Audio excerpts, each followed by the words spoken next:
Shalom, shalom, shalom, saints of the Most High Yah. This Pastor Rufus here, coming to you from the service of Yah, on the road, traveling, through the grace and mercy of the Most High Yah, hallelujah. First part of the trip was extremely successful.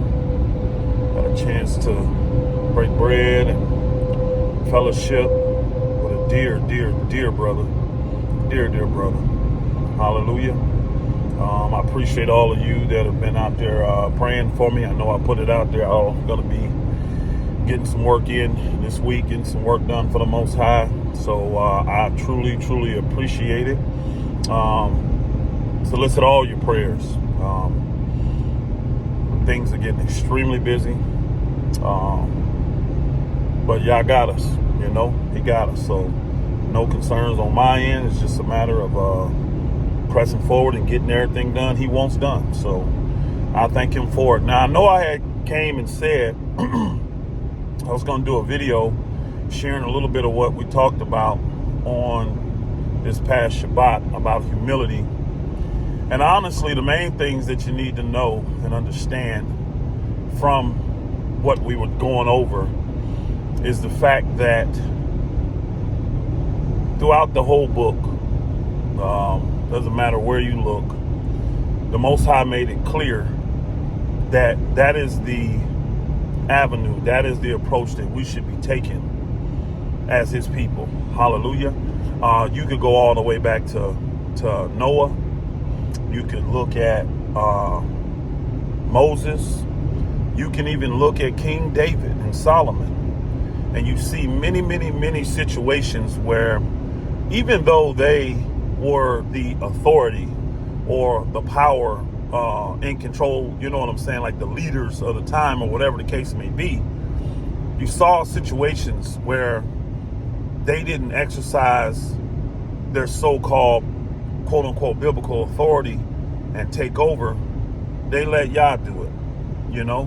They sat back and said, all right, Yah, you handle it. And Yah did handle it for them. Hallelujah.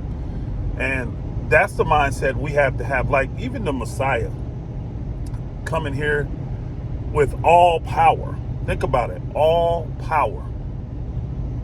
And he allowed the will of Yah to go forward without boosting his ego, without forcing man to look at him. He said, if you want an example, look at what I've done. Look at the works that I've done. Now, contrary to unpopular belief, the works he was talking about was not him going out and building them houses. It wasn't the work of him going out, planting vineyards for them and teaching them how to, shoot bows and arrows or whatever the case may be back then. That was not the work he was talking about. Are those works good? Yes, they are. You have to do those things too. So I don't want anybody coming away from this video thinking I'm telling people they don't got to work, because we do. Faith without works is dead. But Yah blesses bless your hands when you do that kind of stuff. It's a blessing. It's a little different when they talk about true fruit, spiritual fruit. That's what Jesus said. You will know them by their fruits. The things they do for you spiritually that will change the course of your life forever. How many times have people poured into you and helped you become the man or the woman or the respectful child you were supposed to be? How many times have people poured into you and possibly saved your marriage, gave you critical instruction, biblical instruction, and used the wisdom that they had to potentially save your marriage, stop you from committing suicide, make you see a stumbling block that's in the road by the devil, right? So that you could avoid it by seeing clearly spiritually. Giving you vital instruction on how to raise your children, how to become the man and the priest and the patriarch of your home. How many times have men investing like that to help you sit down in that chair and recognize and understand the spirits that may be evil and controlling you at that time, loved you enough to spiritually labor with you and cast out devils. See, I think you should be getting deliverance all the time. I've been getting deliverance definitely a lot in this last few months. I remember coming back from a meeting we had in Wisconsin, and the first thing I did was get deliverance. See, deliverance keep you humble, especially as a leader. See, contrary to unpopular belief, I've been a leader my whole entire life. You see what I'm saying? Contrary to unpopular belief, I've been a leader my entire life. I've been taking care of people since I was 14 years old. I've never had to have a man take care of me. Now, I know some want you to believe that, but they know the real deal. They know the real deal. And so does Yah. And as a leader, I've had to stay extremely humble. Hold my tongue in scenarios and situations where you know people are lying and saying things about you that are just 100% false. People manipulating and contorting the scriptures to try to make you look bad, but at the same time, all they're doing is exposing themselves, and true people that know the Most High see the error in their ways. As a leader, being in situations where people are dire, they're down and out, bro, and you have to step in and literally hold up their arms spiritually to make sure that they don't quit on the Most High, because He never quit on them. Sacrificing and giving of every resource that Yah has ever put in your possession, and making sure that people have the things that they need, and really be an example of when the book talks about having all things common, really be an example of that. You know what I'm saying? This is what my life has been a part of since I've been 14 years old, and I'm going on 52 this year. So we're talking about almost a 40-year period where this is the calling that's been on my life. Hallelujah. And as a leader, humility is the thing that has gotten me through. Biting my tongue, not saying anything when I have the right to speak and say something. Taking the low road and allowing Yah to fight my battles, letting the Father get vengeance. He said vengeance is mine. So I don't have to do it. And as a leader, you find out that a lot of people, they just love self. If it is not about them, if it is not benefiting them, if it doesn't look the way they think it should look, they don't want no parts of it. And fortunately for us that love the Father, that ain't how He functions and flows. And we're grateful for that. But staying humble and literally on your knees, on your belly, crying out to the Most High, it keeps you in that state where the book talks about, where if you stay low, the Most High can bring you high. If you stay humble, He can elevate you, lift you up. Because what you do is for Him and not for yourself. What you do is for His people and not for your own belly. Again, contrary to unpopular belief. And in this hour, it's been a very humbling thing to look back at my life, look back especially the last 14 years, and understand that I have to do a better job of making men, letting men know that they are the patriarchs of their home, lifting them up as men, showing them how to spiritually first and foremost lead their families. Because most men do a good job in Israel, I'm talking about Israel, or going out working, bringing in funds and taking care of the base stuff. They can do that. But what is it about a man when he has to make these hard decisions, when he has to discern and see what's going on with his family and make a biblical decision that could alter their lives forever? And I've seen men, especially the last 14 years, cower away from these type of decisions.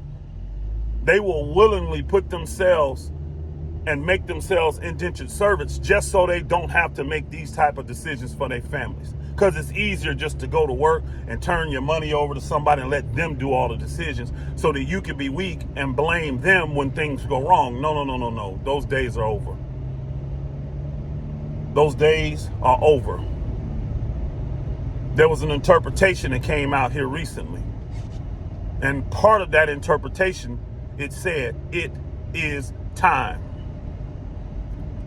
So it is time. It is time for us to truly learn how to be humble and walk in this high level of love and brotherly love that the Most High requires of us as his people, as the example set by the Messiah himself while he was here on how to give all. He said, men, love your wives as the Messiah has loved the assembly, church, whatever you want to call it. And then you go look at what he did. He gave all. He gave everything for the assembly, taking nothing of his own. Never a time where he elevated himself, patted himself on the back, told the people, look at me, I'm doing this, I'm doing that, I'm doing that, I'm doing this, I'm doing that, look at me. Your salvation is tied to me, even though our salvation was tied to the Messiah. Even though our salvation is tied to the Messiah. It was never about him while he was here. It was about his Father's will. And it's high time that we remember that it's about the Father and his will.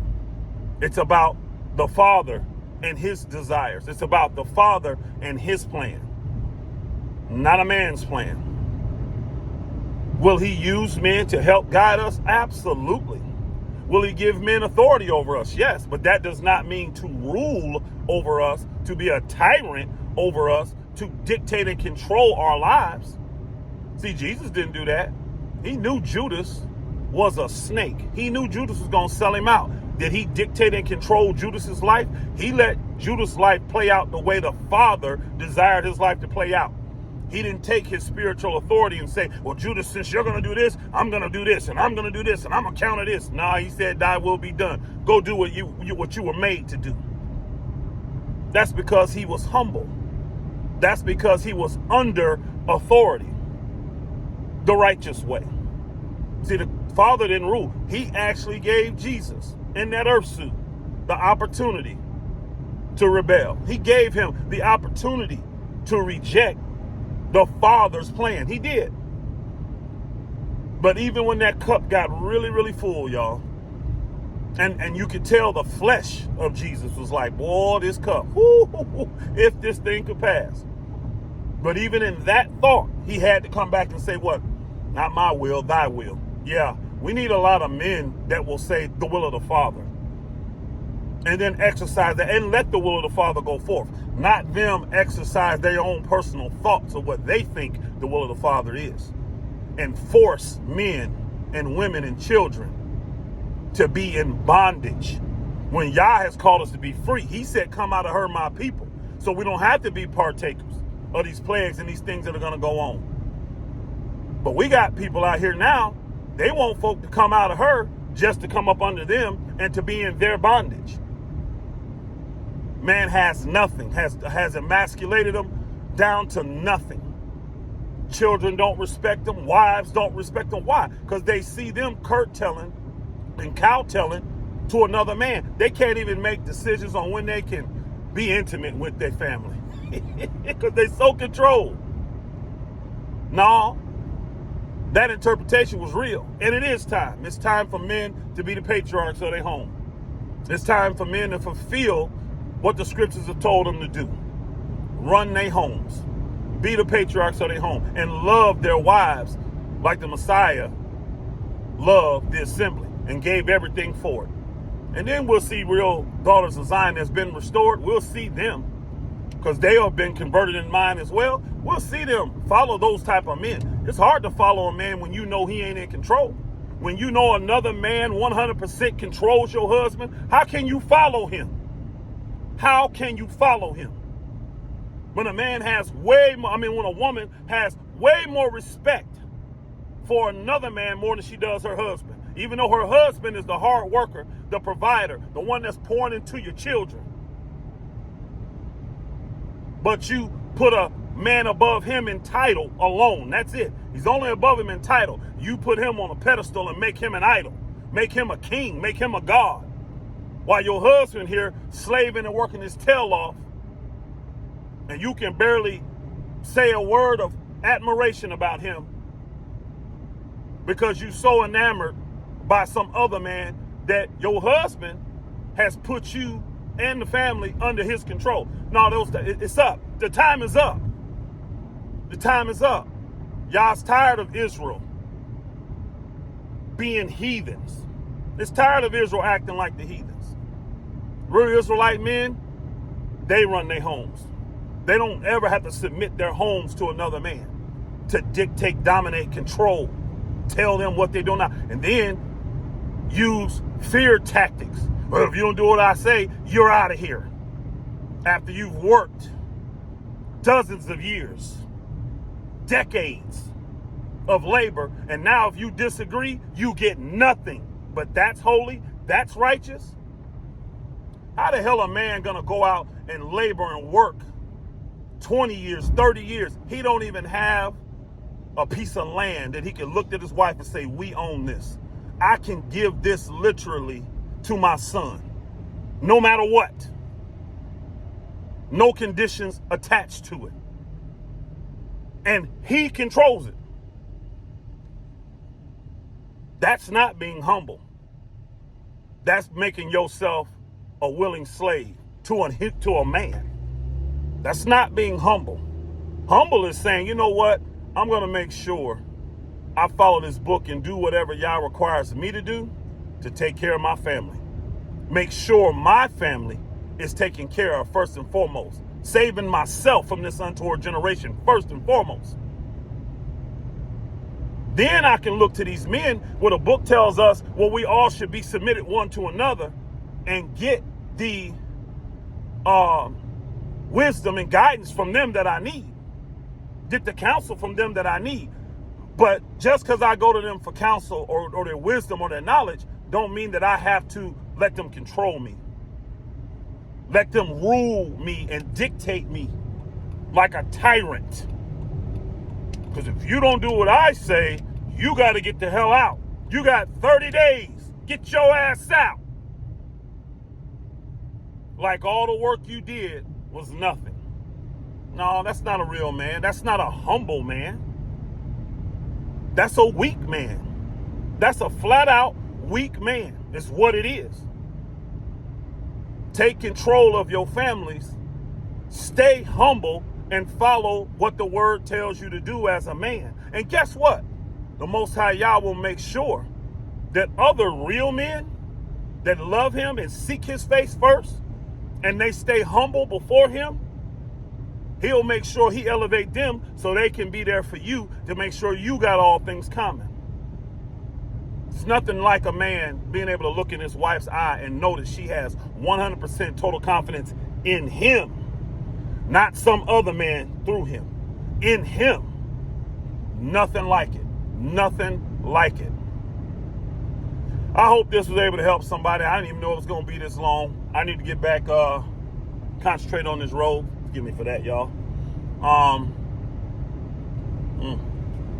Get back on this road and start focusing to my next stop. Hallelujah. Bless y'all. Shalom, shalom.